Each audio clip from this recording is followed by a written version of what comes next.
why am I running this way with this letter at this time?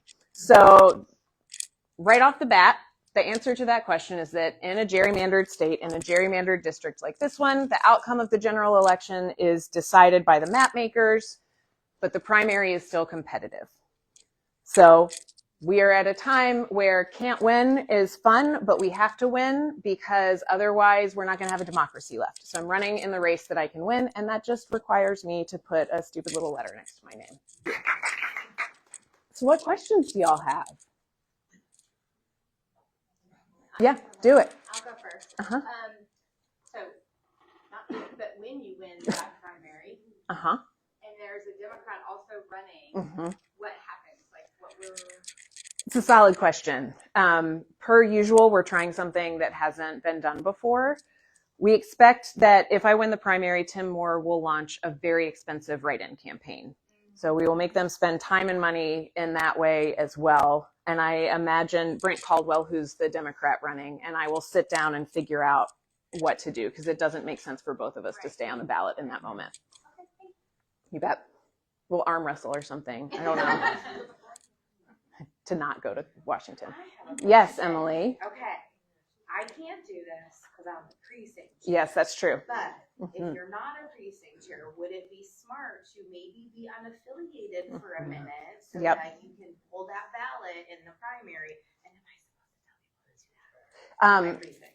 Yes. So first, yes, that would be very helpful to the campaign. Just from a numbers perspective, let's talk about why the primary is such an interesting place to run.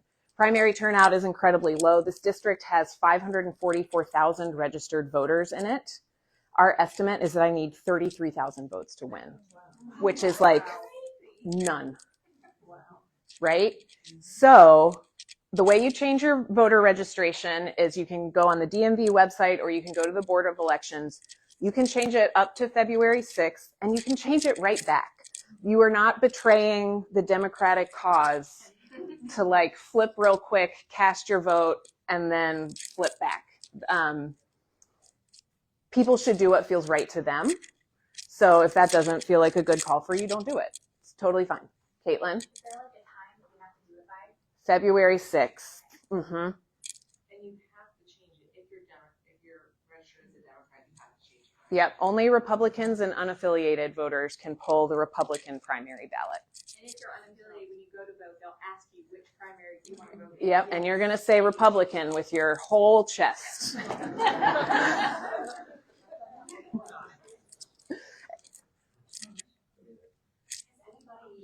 Come at you to say, hey, you can't do this. You were just a Democrat yesterday.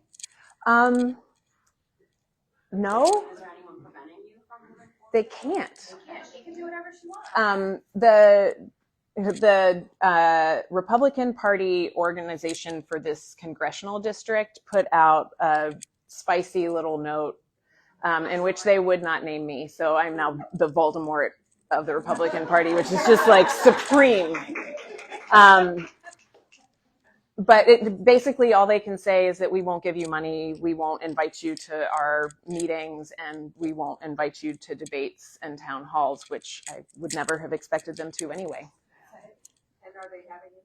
I was going to say. Well, so what is really interesting, sort of a proof point that we have even early on. So I've been doing this like 10 days, and Tim Moore has had 4 events and public appearances since I started, which is 4 more than he's had in the last 2 years.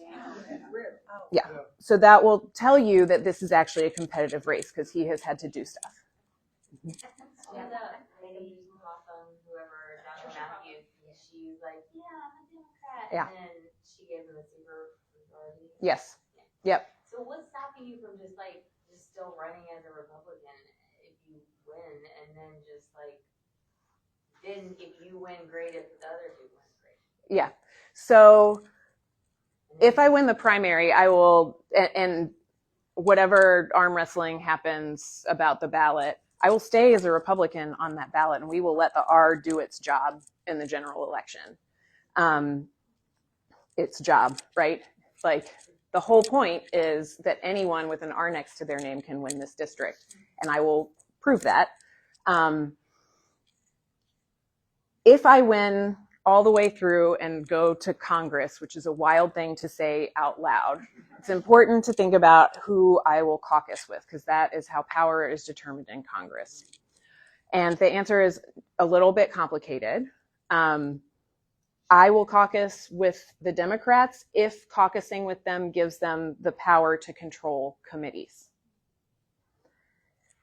If it doesn't matter which side I caucus with, I will attempt to caucus with the Republicans because that is how I have been elected. And we'll see what comes of it. I certainly won't be voting for Mike Johnson for Speaker of the House. But it sort of like continues this dynamic of holding them accountable and making them define what the party really is. Yes. Hi. Are there any other campaigns around the country that are doing something similar? And does it pay for you to go viral nationally if you bring attention to the fact that you're doing this, or do you stay under the radar? I mean, what's the strategy? Yeah.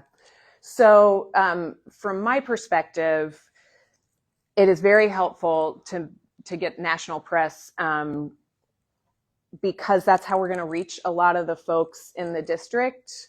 Because I don't have the support of the Democratic Party or the Republican Party, right? So this is a small team mission to reach all of these voters across a massive amount of space in a very short period of time. So we're going to need all the earned media we can get to reach as many folks as we can get.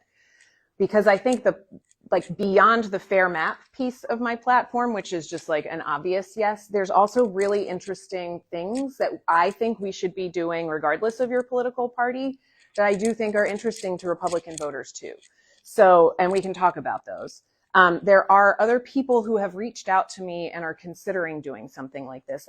North Carolina has a very early primary, so they're going to kind of watch how this goes. They're just, in this room and on Instagram Live, someone has reached out about challenging Lauren Boebert in this way. And so, if it works, this is a pinch point that we can use to disrupt what they're trying to do, which is suppress the vote so that even if we have massive, popular support, we still can't win. So we have to win where we can, when we can, before they expect it. Greg? So if you switch on affiliate and you ask for the Republican ballot, it will prevent you from voting in a Democratic primary that Correct. you might care about. That's right. Sheriff, or judges, judicial. or what else? Anything Yep. else? Nope, we don't expect a spicy Senate primary, and we don't expect a spicy state Supreme Court primary. So, So it's just judges, basically. Yep. And sheriff's also partisan, right? Yes. Okay. Yep. So what do you say to that? You got to pick the ballot that you think is going to make the difference, and that's a personal choice. Truly. Tell me what they pay. I mean, no, that's my daughter.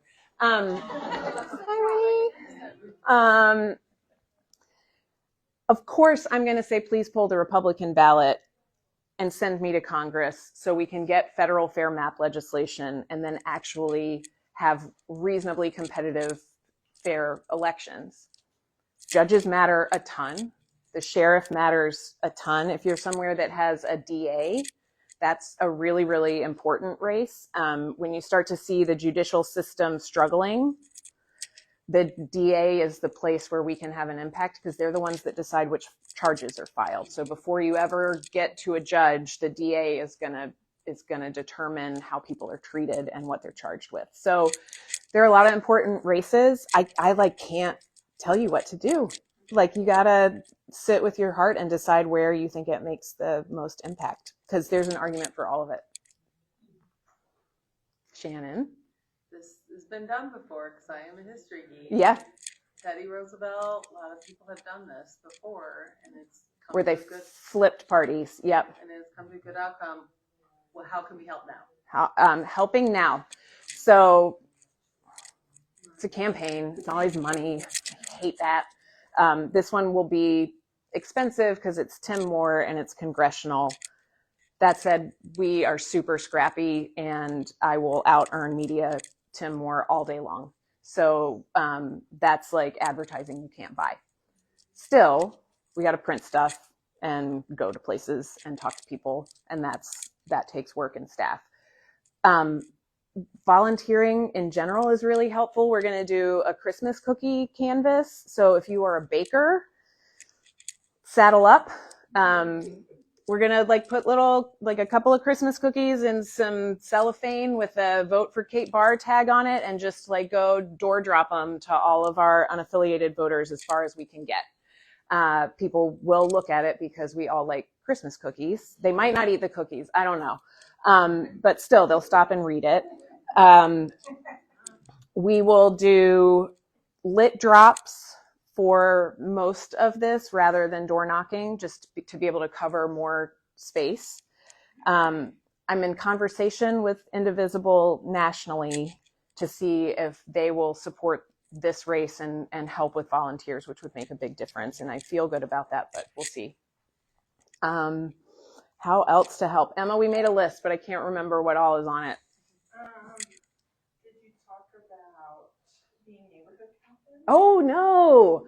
Yes. Okay. So there's like a bunch of wrinkles to being like disavowed by the party that you technically belong to, and then having the wrong letter for the party that you primarily agree with. And one of those things is voter data.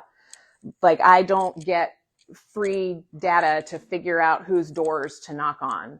And so our solution to that is that y'all know who lives in your neighborhood and you know who is most likely to agree with you on some things. And so we're looking for neighborhood captains who are willing to like either organize their neighborhood to change voter registration, do a lit drop through your neighborhood for the houses that you think it makes sense, Christmas cookies, drop off, all that kind of stuff. Just like really going deep grassroots, like no tech instead of low tech even. So if you want to do that, please sign up for that. That would be helpful. A very low level random Great. way that people can support is I was on Threads the other day and I actually saw someone talking about what you were doing, and then in the comments people were like, is this for real? Yes, this would be so helpful. So I went in and I said, she's legit. I heard her in person. Here's the link to her website. And then several people were, oh, that's good to know. Yeah, so, like, that's super helpful. Way to get information out. Yeah, sharing, commenting, making like friends and family aware, especially the ones that are protecting their peace and not really engaged in politics right now. I should have done protecting their peace. Because the primary is March 3rd. It's coming up quick. And we know there will be low turnout. And I suspect that there will probably be low Republican voter turnout because they're not super happy with their leadership right now. So they're not going to be terribly motivated to get out and vote, we hope. Have you thought of going to any of the town halls now that he is actually having some? I'm just wondering what that would kind of, you may get cameras, you may get. Yeah. So far, the only places he's speaking publicly are like GOP events, and they have been, I'm banned from those. So, which I just like, as an aside, this is a fascinating study in policy versus party, right? Like, I am a Republican. I have been a Republican since May. I am actually running on tax cuts. Like that's like old school Republican. And so it's really interesting to watch, like, frankly, both parties try to figure out what to do with me. And, the answer seems to be nothing, which is fine. Well, I mean, what does it, if you're like the Democratic Party, what does it mean if this works? Thankfully, I don't have to answer that question, but somewhere somebody does. And it can, I would say my worldview is that there is the world of the past, and most of our institutions are weakened, crumbling, whatever. And we're sort of sitting in the chaos of that right now. And we have a choice of whether we want to build something new or try to rebuild what we had in the past. And my perspective is this is an amazing opportunity to build something new. Like, we've never had a democracy that actually worked for everyone. And I think that is a goal we should keep in mind going forward. Like what could it look like to have everyone's vote matter and to have fair maps and to, I mean, they're like bigger dreams, right? $100,000, no federal tax per household, and then tax the crap out of yachts and jets.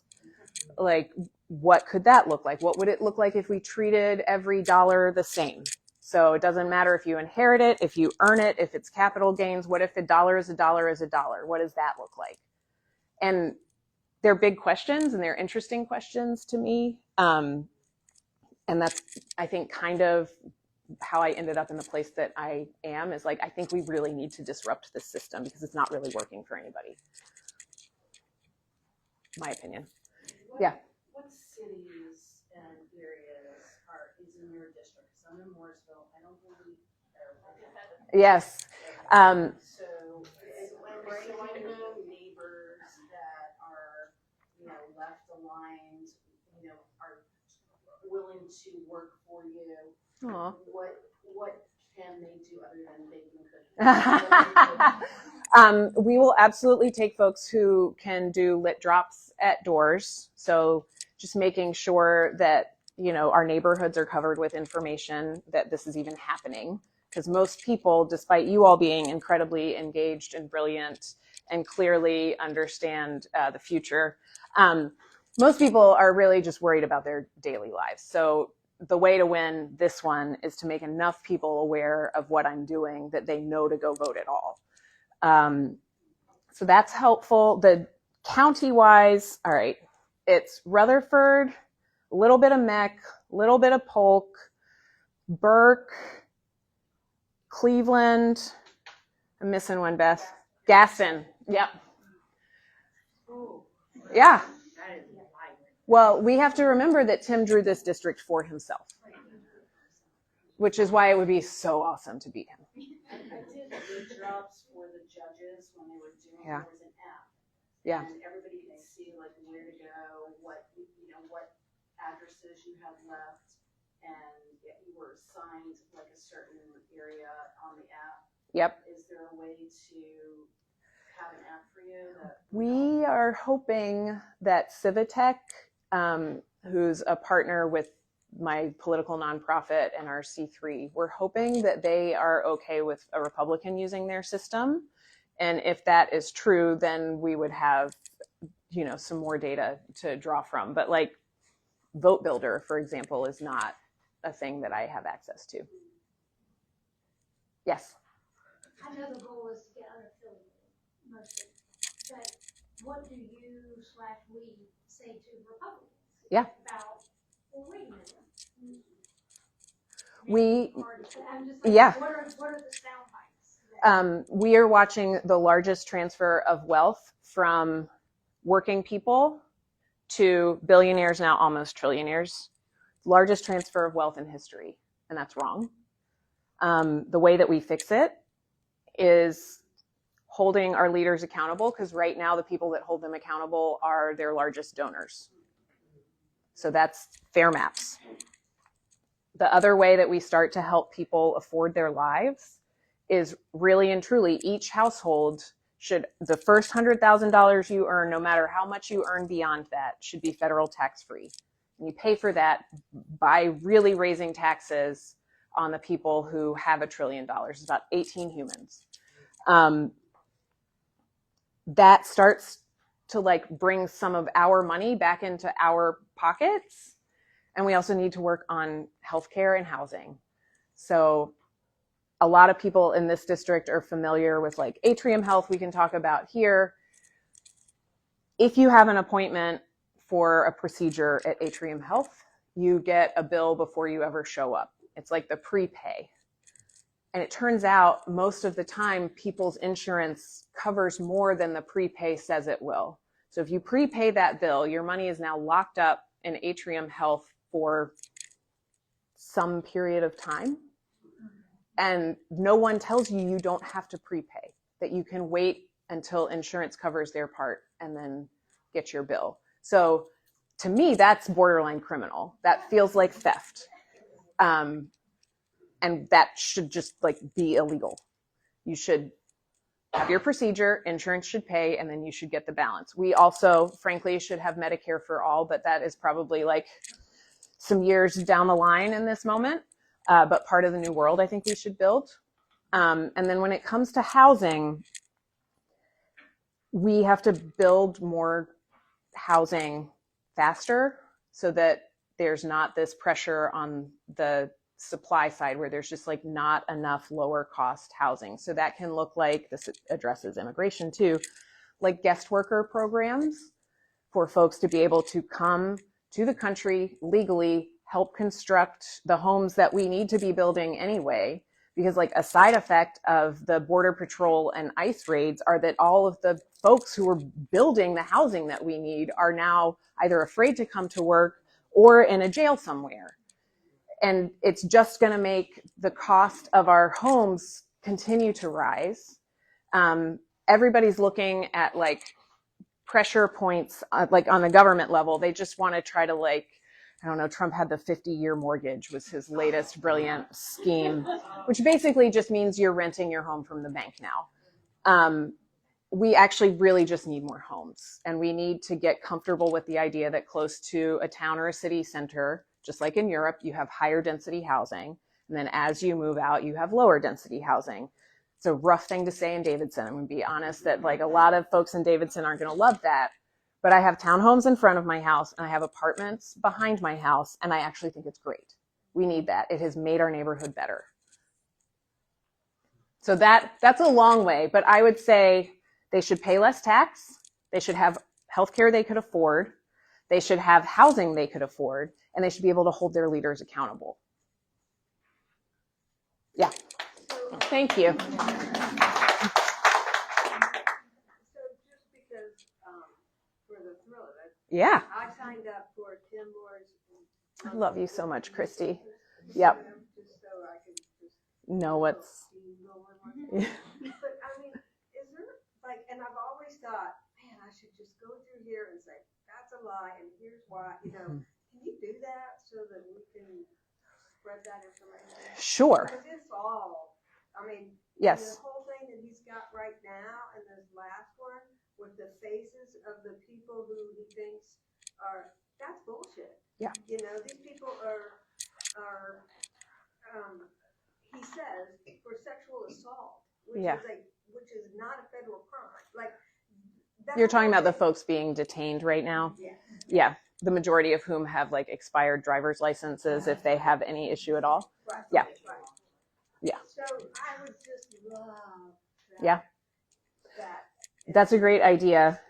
We can absolutely work on stuff like that. The other reality is that there are people who get that email who are going to believe what he says, and there's just like nothing we can do about it right now.